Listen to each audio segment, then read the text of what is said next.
আসসালামু আলাইকুম। Hello everyone, বন্ধুরা সব তোমরা কেমন আছো? আশা করি তোমরা সকলেই ভালো আছো। আলহামদুলিল্লাহ আমিও ভালো আছি। ফিরে আসলাম আর এক রেসিপি নিয়ে আপনার সামনে। দেখতে শুনে প্রথমে আমি 1 কাপ আটা নিয়েছি, হাফ কাপ বেসন নিয়েছি, 1 কাপ চিনি, পরিমাণ মতন লবণ দিয়ে ভালো করে মিশিয়ে নেবো। বেকিং পাউডার দিয়েছি হাফ চামচ। এবার ওর মধ্যে তেল দিয়ে পুরোটা আমি তেল দিয়ে মাখবো বন্ধুরা। এইভাবে তেল দিয়ে পুরোটা মাখতে হবে। এবার ওর মধ্যে 1 চামচ আমি ঘি দিলাম। ঘিটা দেওয়ার কারণ স্বাদটা বেশি ভালো হবে, গন্ধটা স্মেলটা সুন্দর আসবে, সেই জন্য 1 চামচ ঘি দিলাম। আপনারা যদি পারেন ঘি দিয়েই পুরোটা মাখতে পারেন বা বাটার দিয়েও মাখতে পারেন। আমি অয়েল দিয়ে মেখেছি, মাখা হয়ে গেছে। একটা আমি প্লেট নিয়েছি, নিয়ে ওর মধ্যে অয়েল ব্রাশ করে দেবো। আমি আজকে বেকারি বিস্কুটের রেসিপি আপনাদের সঙ্গে শেয়ার করছি। আপনারা দেখে শুনুন। বাইরে থেকে কিনে খাওয়াচ্ছে, বাড়িতে এইভাবে বানিয়ে দেবেন বাচ্চারা খুব খুশি হবে বন্ধুরা। এইভাবে বানাবেন। এইভাবে আমি প্রথমে লাড্ডু মতন গোল করে নিলাম, নিয়ে একটা চাপটা করে দিলাম, দিয়ে এবার আমি একটা চামচের সাহায্যে দেখুন এই যে এইভাবে ডিজাইন করে দেব। আপনারা আপনাদের পছন্দ মতন ডিজাইন করে দেবেন। এবার একটা কাজু ওর মধ্যে দিয়ে দেবো। একটা হয়ে গেছে দেখুন। আরেকটা করে দেখাচ্ছি।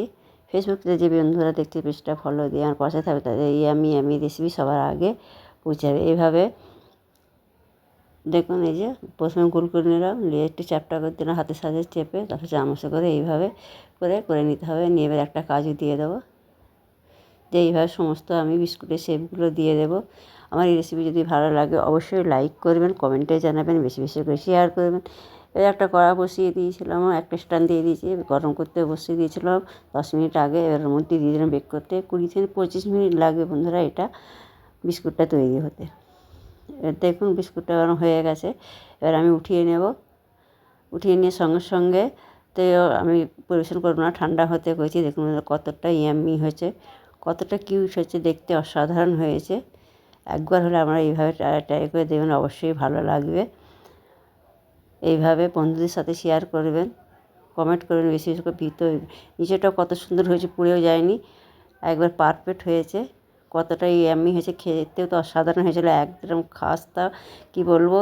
এইভাবে বাড়িতে বানাবেন, অবশ্যই ভালো লাগবে। বাইরে কিনে খাওয়ার চাইতে বাড়িতে কিনে খাওয়া এত সুন্দর দেখুন বন্ধুরা, কী বলবো, একদম সফট, এবারে মানে মুখে দিলেই মিলিয়ে যাচ্ছে। এইভাবে অবশ্যই বানিয়ে দেখবেন আর কমেন্টে আমাকে জানাবেন, বেশি বেশি করে শেয়ার করবেন। আর এয়ারটায়ার কৌটো করে রেখে দেবেন, আপনারা কিছু অনেক দিন ধরে খেতে পারবেন, খারাপ হবে না। এইভাবে বেশি করে বানিয়ে রেখে দেবেন, দেখবেন খেতে তো অসাধারণ হয়েছিল। চায়ের সাথে খাবেন, কফির সাথে খাবে, খেতে তো দুর্দান্ত লাগবে। এইভাবে বন্ধুরা আমার পাশে থাকবেন। হ্যাঁ, এই যে এয়ারটায়ার কৌটো করে রেখে দেবেন।